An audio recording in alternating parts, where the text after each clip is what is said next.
Hi folks, I'm Ashraf Ingora. I'm a language and soft skill trainer, life business and parenting coach. English breakfast with Ashraf में आज हम शैल, should, will, would के बारे में अध्ययन करेंगे। आपके सामने ये वर्ड्स दिए हुए हैं, इनके यूजेस कैसे होते हैं इसको समझ लें। फर्स्ट पर्सन के साथ में शैल का और सेकंड और थर्ड पर्सन के साथ में विल का इस्तेमाल फ्यूचर के बारे में इंफॉर्मेशन मतलब सूचना लेने देने के लिए होता है। जैसे एग्जांपल से देखें, she will be here in a couple of minutes, कुछ ही मिनटों में वह यहां पर होगी। This one. आगे दिखेगा, भविष्य में किसी कार्य के होने की संभावना व्यक्त करने के लिए भी इनका इस्तेमाल होता है। I shall be rich one day, मैं एक दिन धनी हो जाऊंगा, इस तरह से। नेक्स्ट आप देखिएगा, शैल आई और शैल वी का इस्तेमाल इंस्ट्रक्शन मतलब निर्देश देने में, डिसीजन अर्थात निर्णय में, सेवा प्रदान करने में और किसी दूसरे की विश मतलब इच्छा जानने के लिए किया जाता है। एग्जाम्पल दिखेगा, शैल आई वेट हियर, यह प्रश्न पूछने का बोध नहीं है बल्कि सामने वाले की इच्छा जानने का तरीका है। तो शैल आई वेट हियर, क्या मैं यहाँ इंतजार करूं, मतलब यहाँ मैं इंतजार करूं या जाऊं, इस तरह। शैल आई थ्रेड द नीडल, ये भी क्वेश्चन नहीं है बल्कि यहाँ पर मैं आपकी मदद करूं क्या, ये भाव व्यक्त हो रहा है, क्या मैं सुई में धागा पिरो दूं। उसी तरह shall we meet at the concert, क्या हम संगीत समारोह में मिले। Will you, won't you, would you और वुड यू माइंड, ये इनसे रिक्वेस्ट का, प्रार्थना या इन्विटेशन अर्थात निमंत्रण का बोध होता है इनसे।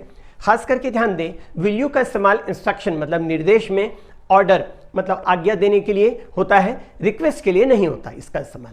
वुड यू का इस्तेमाल सॉफ्ट और पोलाइट रिक्वेस्ट मतलब विनम्र प्रार्थना के लिए होता है।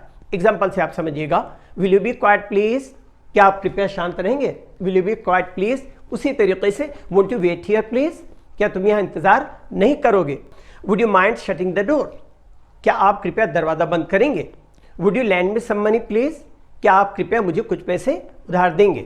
उसी तरह आगे देखें, विल से हैबिट मतलब आदत का, ये जनरल ट्रुथ सामान्य सत्य का भाव भी व्यक्त होता है। जैसे एग्जांपल से आप समझ में आएगा, boys will be boys everywhere, इसका मतलब लड़के हर जगह लड़के रहेंगे अर्थात उनमें लड़कपन रहेगा, ये इसका भाव है। इनडायरेक्ट नरेशन जिसे अप्रत्यक्ष कथन कहते हैं, इसमें शैल और विल शुड और वुड में बदल जाता है। तो शैल का पास्ट शुड हो जाता है, विल का पास्ट वुड हो जाता है, अर्थ निकलता है इसका गागेगी दोनों में। शुड का इन जनरल अगर आप देखते हैं मॉडल वर्ब में शुड का जनरली मीनिंग चाहिए होता है, लेकिन शैल के पास्ट के रूप में जब इसका यूज करते हैं तो इसका अर्थ भी गागेगी होता है। एग्जाम्पल से आप समझिएगा, he told me I will help you, ये क्या हुआ, डायरेक्ट नरेशन है। He told me I will help you, उसने मुझसे कहा मैं तुम्हारी मदद करूंगा। अब इसका इनडायरेक्ट नरेशन कैसे बनेगा ये देखिए।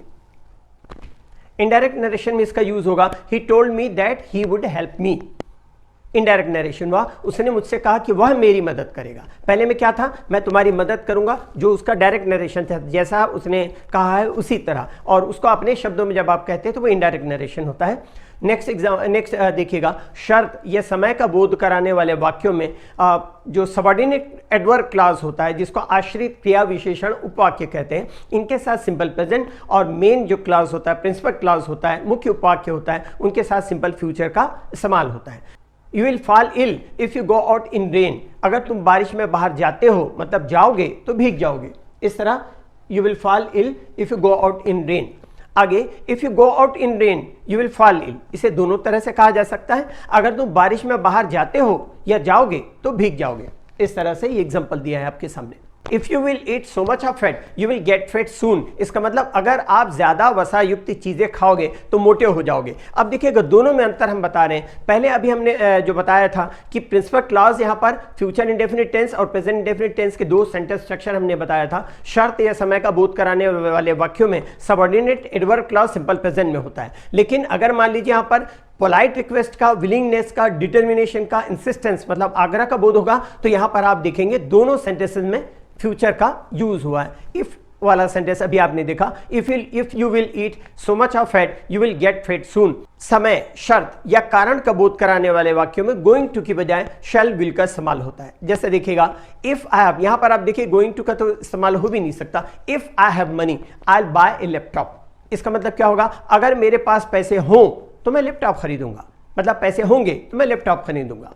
उसी तरह आगे, जब कोई कार्य सामान्य या स्वाभाविक रूप से हो तब भी गोइंग टू की बजाय शैल या विल का प्रयोग होता है। She will be 20 next week, इसका मतलब क्या हुआ, वह अगले हफ्ते 20 साल की हो जाएगी। अब वो गोइंग टू बी 20 नहीं कह सकते, क्योंकि उसकी प्लान है। गोइंग टू का यूज उस तरह से भी होता है, प्लान, योजना, कार्यक्रम के मुताबिक कोई कार्य करते तब भी going to, I am going to leave for Bombay tomorrow, उस तरह से, तो वो भाव नहीं। तो यहां पर आप गोइंग टू की बजाय शैल या विल का प्रयोग करेंगे। She will be 20 next week. इस तरह से ये आपके कुछ एक एग्जाम्पल हुए शैल, विल वगैरह के, शैल, शुड, विल, वुड। और ये सब कुछ आपको इस बुक में अवेलेबल है। 656 पेज की बुक है, ये मेरी 5वीं बुक है, बुक शॉप में अवेलेबल है। और 10 से 15% डिस्काउंट बुक शॉप वाला देगा। हम आपको 34% डिस्काउंट, मतलब 180 रुपीज़ हुपिंग डिस्काउंट पर ये बुक आपको प्रोवाइड कर सकते हैं। इस बुक को लेना आपके लिए ज़रूरी क्यों, ये बता दूं, क्योंकि इसमें कुछ चीज़ें ऐसी है जो इंडिया नहीं, दुनिया में कहीं नहीं है। खास करके डिस्कोर्स मार्कर, जिसके through all the varieties of the sentences बनती हैं। पेज नंबर 212 से 220 तक डिस्कोर्स मार्कर है, और पेज नंबर 221 से 415 तक all the varieties of the sentences हैं। ये आपके लिए बहुत बेनिफिशियल है, खास करके उनके लिए जो इंग्लिश बोलना जानते हैं और अच्छी तरह बोलना जानते हैं, और उनके लिए भी उतना ही महत्वपूर्ण है ये जो इंग्लिश बिल्कुल भी नहीं बोलना जानते हैं और अच्छी तरह इंग्लिश बोलना सीखना चाहते हैं।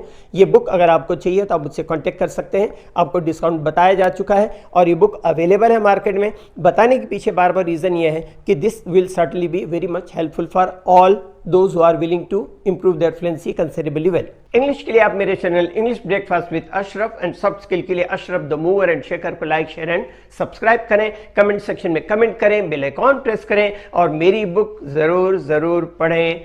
Thanks for watching.